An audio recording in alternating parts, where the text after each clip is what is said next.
आता बाळ जवळजवळ 3-3.5 वर्षाचा होत आलेले, तर त्या बाळाला आता अक्षर शिकवायला सुरू करायचं. अक्षराभ्यासा दिवशी सुद्धा काय करायचंय, उत्तम मुहूर्त म्हणजे त्याला ठरलेले, एक तर विजयदशमी असावं किंवा चैत्र पाडवा असावा, अक्षय तृतीया 1 नंबर मानले गेलेले. कुठला दिवस? अक्षय तृतीया जे अक्षराभ्यासासाठी 1 नंबर मानले गेलेले. आणि त्या दिवशी घरात तरी उत्सवाचं वातावरण असतो. मग घरातल्या वडीलधार माणसांनी सगळ्यांना बोलवायचं पुन्हा जेवायला, आणि वडीलधार माणसांनी आपल्या मांडीवर त्या बाळाला बसवून घ्यायचं. 3-3.5 वर्षाचे बाळ, आता मुलगी असो मुलगा असो, आणि एक पाटी आणि पेन्सिल घ्यायचं. घेऊन त्या बाळासमोर पाटी धरायचंय, बाळाच्या हातात पेन्सिल द्यायचंय, आणि पेन्सिल दिलेले हात आहे ना, तो त्या यजमानाने आपल्या हातात घेऊन त्या पाटीवर पहिले अक्षर गिरवायचे. ओम तरी लिहायचं, किंवा श्री गणेशाय नमः,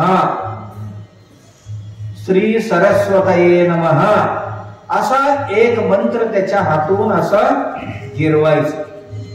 अक्षराभ्यास विधी म्हणजे आजपासून घरातल्यांनी त्याला दर दिवशी शिकवायला सुरू करायचं. कुठपर्यंत? 8 वर्षांचा होईपर्यंत. 3-3.5 वर्षाचा होता सुरू केले, पुढे 8 वर्षांचा होईपर्यंत घरातच त्याला शिकवायचं. कोणी घरातली महिला असो पुरुष असो, ज्यांना वेळ आहे त्यांनी दर दिवशी त्याला लिहायला वाचायला हे आणि पाढे बिडे जे काय असतील ते शिकवायला सुरू करायचं. याला म्हणतात अक्षराभ्यास विधी.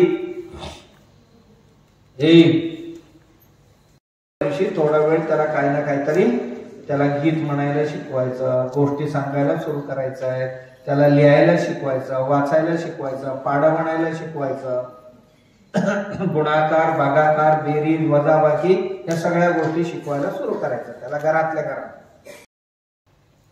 अक्षराभ्यास त्यांना दर दिवशी गावात करण्याचा आरंभ करणे, याला विद्यारंभही म्हणतात. काय म्हणतात याला? विद्यारंभ अथवा अक्षराभ्यास. चैत्र पाडव्या दिवशी नाहीतर अक्षय तृतीया दिवशी हे आरंभ करावा असा नियम आहे. याच्याकरता वैयक्तिक पण करतात, सामूहिक पण करतात. गावात सामूहिक पण करण्याची प्रथा आहे.